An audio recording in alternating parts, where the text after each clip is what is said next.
विद्यार्थियों, हम पढ़ रहे थे 10वां पाठः, जिसका शीर्षक है नीति नवनीतम। और इसके अंतर्गत विद्यार्थियों हमने 3 भागों का अध्ययन कर लिया था। पहले भाग में हमने सामान्य परिचय पढ़ा था, दूसरे भाग में हमने पहला श्लोक पढ़ा था, और तीसरे भाग में हमने पढ़ा दूसरा श्लोक, जिसमें हमने जाना दूसरे श्लोक में विद्यार्थियों कि हमें क्या करना चाहिए कि माता पिता जो मानव के जन्म लेने पर कष्ट सहन करते हैं, उस कष्ट को वह मानव 100 वर्षों तक उनकी सेवा करके भी चुका नहीं सकता है, पूरा नहीं कर सकता है, दूर नहीं कर सकता है। अतः हमें माता पिता की सेवा करनी चाहिए। ठीक है, तो यहां पर अब आगे देखिए, हम पढ़ने वाले हैं भाग 4 में तृतीय श्लोकः, तीसरा श्लोक। ठीक है, तो तीसरे श्लोक को पढ़ने से पहले पिछले वीडियो में जो आपने कुछ प्रश्न दिए थे उसको सॉल्व किया होगा, तो आइए एक बार देख लेते हैं, उत्तर की जांच कर लेते हैं कि आपने क्या लिखा है। आपने लिखा है पहले प्रश्न का उत्तर क्लेशम कौ सहेते। यह प्रश्न था, इसका उत्तर क्लेशम माता पितरौ सहेते। कष्ट को कौन सहन करते हैं? यहां पर कौ जो है कौ क्या है अपने पास में? द्विवचन है।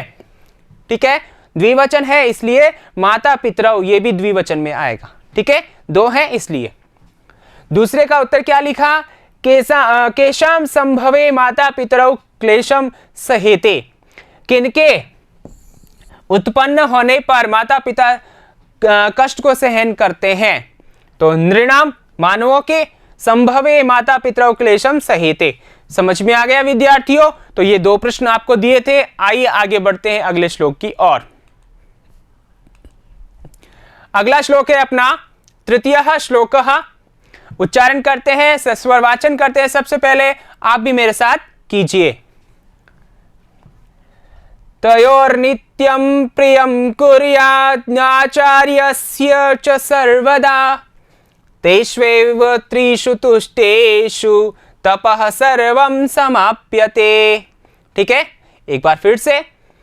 तयोर्नित्यं प्रियं कुर्यात् आचार्यस्य च सर्वदा तेष्वेव त्रिषु तुष्टेषु तपः सर्वं समाप्यते। ठीक है, यहां पर देखिए प्रसंग क्या है अपने पास में। अस्मिन् श्लोके मानवस्य सर्वं तपः कथं समाप्यते इति वर्णितमस्ति।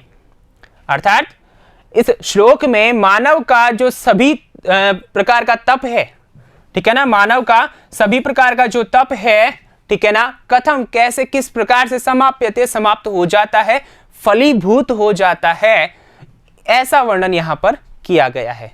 तो इसको जानेंगे, इसके पहले जानते हैं कठिन शब्दार्थ। यहां पर देखिए तयोः, तयो उनका, उनका किनका? माता पिता का। ठीक है, पिछले श्लोक में हमने पढ़ा था, माता पिता के विषय में बात की गई थी, तो उन्हीं के लिए यहां पर आया है। प्रियम, प्रिय, अनुकूल, हित, कुर्यादाचार्यस्य, ठीक है, करना चाहिए, कुर्यात। ठीक है, कुर्यात आचार्य से, यहां पर देखिए कुर्यात आचार्यस्य, ठीक है, यानी करना चाहिए। तो इसका कुर्यात का अर्थ हुआ करना चाहिए, और आचार्य से का अर्थ हुआ आचार्य का। ठीक है, समझ में आ रहा है?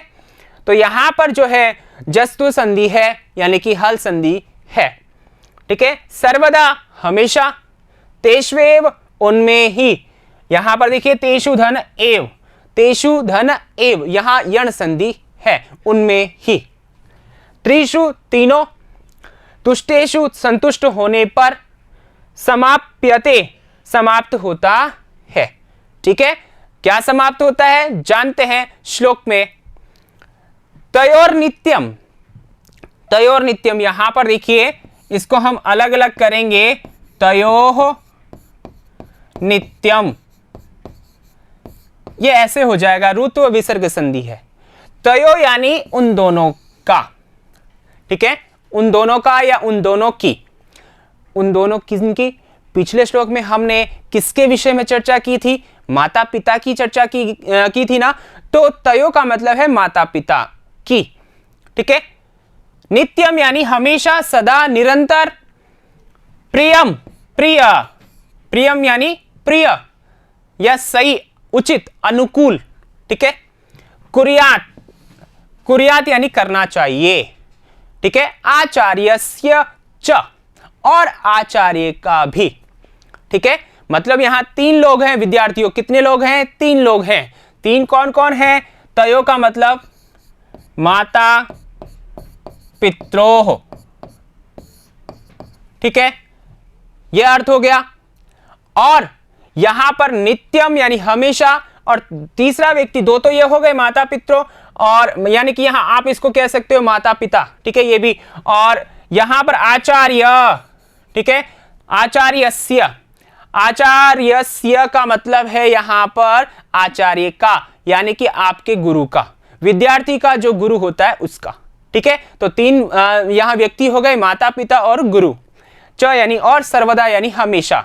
हमेशा, ठीक है, हमेशा निरंतर माता पिता और आचार्य का प्रिय करना चाहिए। माता पिता आचार्य के अनुकूल चलना चाहिए, उनके आदेश की पालना करनी चाहिए। आ गई बात समझ में? आगे देखिए, जो नीचे वाली लाइन है उसमें देखिए ऐसा क्यों कहा है, इसका समर्थन कर रहे हैं क्या कि तेष्वेव, उनमें ही, तेषु एव, उन तीनों में ही, त्रिषु, तीनों में, उन तीनों में ही, तुष्टेषु यानी संतुष्ट होने पर, अर्थात उन तीनों में ही इतनी शक्ति है कि अगर वो संतुष्ट हो जाएं, ठीक है ना, तो तीनों के संतुष्ट होने पर, तीनों किनके? आचार्य, माता पिता, ठीक है ना, माता पिता और आचार्य के संतुष्ट होने पर तपः, जो तपस्या है, जो कार्य है, ठीक है, जो हम कर रहे हैं, मानव कर रहा है, उस कार्य को सर्वम यानी कि सभी, सर्वम तपः, जो सभी प्रकार का तप है, सभी प्रकार का जो कार्य है, उसका जो समापन है, समाप्यते यानी समाप्त हो जाता है, वह तप समाप्त हो जाता है। तप समाप्त होने का मतलब है विद्यार्थियों कि कोई भी कार्य आप कर रहे हैं वह समाप्त हो गया, इसका मतलब आपको फल मिल गया। ठीक है, समझ में आ रहा है ना? तो तप समाप्त होने का मतलब आपको उसका फल मिल गया है, जो आप कार्य कर रहे हैं, जो आप चाहते हैं, वो आपको मिल गया है। ठीक है ना? तो कब मिलता है वह मिलता है माता पिता और आचार्य के संतुष्ट होने पर। ठीक है, समझ में आ गया ना? तो यहां एक बार फिर से देखिए क्या बताया गया है कि माता पिता, तयो यानी माता पित्रो, माता पिता के और आचार्य के। ठीक है ना? तो यहां पर 1 2 और ये तीसरा, यानी कि माता पिता और आचार्य के। ठीक है, नित्यम, उनके लिए, नित्य यानी हमेशा, सर्वदा यानी हमेशा, निरंतर जो है प्रियम कुर्यात, प्रिय करना चाहिए।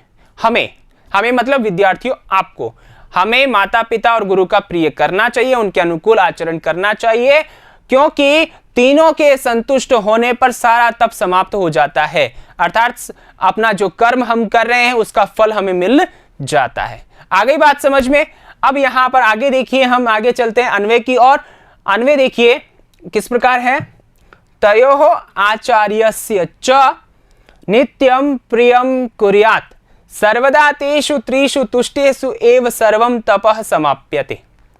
ठीक है, यहां पर क्या बताया? वही कि तयो यानी माता पिता के, ठीक है, आचार्यस्य यानी आचार्य के, माता पिता और आचार्य के, ठीक है, नित्यम, नित्य यानी कि निरंतर, हमेशा, प्रियम कुर्यात्, उनका प्रिय करना चाहिए, माता पिता और आचार्य का हमेशा प्रिय करना चाहिए, प्रियम कुर्यात्, प्रिय करना चाहिए, अनुकूल करना चाहिए, उनके अनुसार आचरण करना चाहिए, सर्वदा हमेशा, तेषु त्रिषु तुष्टेषु, उन तीनों के संतुष्ट होने पर, एव यानी ही, सर्वम तपः, जो सभी तप है, ठीक है ना, सारा तप है, समाप्यते, समाप्त हो जाता है, यानी कि तप समाप्त हो गया, कार्य समाप्त हो गया, इसका मतलब फल मिल जाता है। ठीक है, भावार्थ क्या कहा है, ध्यान से सुनिएगा विद्यार्थियों और अर्थ लिख लीजिएगा। ठीक है, तो यहां पर देखिए, यह जनः माता पित्रोः आचार्यस्य च सदा अनुकूलम इच्छति करोति वा तदा ते त्रयः एव संतुष्टा भवन्ति, पुनश्च तस्य समग्रं तपः फलीभूतं भवति, अतः अस्माभिः सदा माता पित्रोः आचार्यस्य च प्रियं करणीयम् इति। ठीक है, यहां पर देखिए, यह जनः जो व्यक्ति, माता पित्रोः माता पिता, ठीक है, उसका, आचार्यस्य च और आचार्य का, माता पिता और आचार्य का, माता पिता और आचार्य का, सदा यानी हमेशा, अनुकूलम इच्छति, अनुकूल चाहता है, माता पिता और आचार्य का अनुकूल चाहता है या उनके अनुसार आचरण करता है, करोति वा या करता है, ठीक है ना, उनका प्रिय चाहता है, भला चाहता है, हित चाहता है, तदा तब, ते ते त्रयः वे तीनों कौन, माता पिता और आचार्य, एव ही संतुष्टा भवन्ति, संतुष्ट होते हैं, वे तीनों संतुष्ट होते हैं ऐसा करने पर। ऐसा अगर व्यक्ति करता है कि तीनों का प्रिय चाहता है तो वो तीनों संतुष्ट होते हैं। पुनश्च फिर तस्य समग्रम तपः फलीभूतम भवति, तस्य उसका किसका, जो व्यक्ति ऐसा कर रहा है, यह जन जो व्यक्ति ऐसा कर रहा है, करता है, उसका, ठीक है, समग्रम तपः पूरा तप, फलीभूतम भवति फलीभूत होता है, यानी कि जो उसने मेहनत कार्य किया है, ठीक है ना, अपने लगन से जो कार्य किया है उसका जो फल है उसे मिल जाता है। अतः इसीलिए अस्माभि हमारे द्वारा, विद्यार्थियों हमारे द्वारा यानी आपके द्वारा, सदा हमेशा माता पित्रोः, सदा यानी हमेशा माता पित्रों माता पिता का, आचार्यस्य च और आचार्य का, प्रियम करणीयम प्रिय करना चाहिए, यानी कि उनके कहे अनुसार कार्य करना चाहिए। जब आप ऐसा करते हैं, आचार्य के अनुसार, कहे अनुसार कार्य करते हैं, माता पिता की आज्ञा का पालन करते हैं, तो आपको जो आप कार्य कर रहे हैं उसका फल अवश्य मिलता है, ठीक है। अतः हमें तीनों की सेवा करनी चाहिए, तीनों की आज्ञा का पालन करना चाहिए, तीनों के हित में या उनके अनुसार कार्य करना चाहिए, ठीक है विद्यार्थियों, समझ में आ गया। आइए आगे चलते हैं, अपने पास अभ्यास प्रश्न है, 2 अभ्यास प्रश्न रखे गए हैं, मूल्यांकन प्रश्न रखे गए हैं, तो उनको देख लेते हैं। सर्वम तपः कथम समाप्यते, पहला प्रश्न है। तो दूसरा है, तयोः इति सर्वनाम पदस्य स्थाने संज्ञा पदम लिखत, ठीक है। ये थोड़ा व्याकरण से संबंधित प्रश्न है, लेकिन आप कर लेंगे मुझे उम्मीद है, ठीक है। तो यहां पर यह श्लोक समाप्त होता है, आप इनके उत्तर लिखिए और ध्यान से इन श्लोकों के अर्थ को स्मरण करते जाइए, लिखते जाइए, क्योंकि ये बहुत महत्वपूर्ण है अभी के लिए, आगे के लिए, ठीक है। तो मैं लेता हूं विदा, आगे मिलूंगा अगले भाग में अगले श्लोक के साथ में, तब तक के लिए धन्यवाद।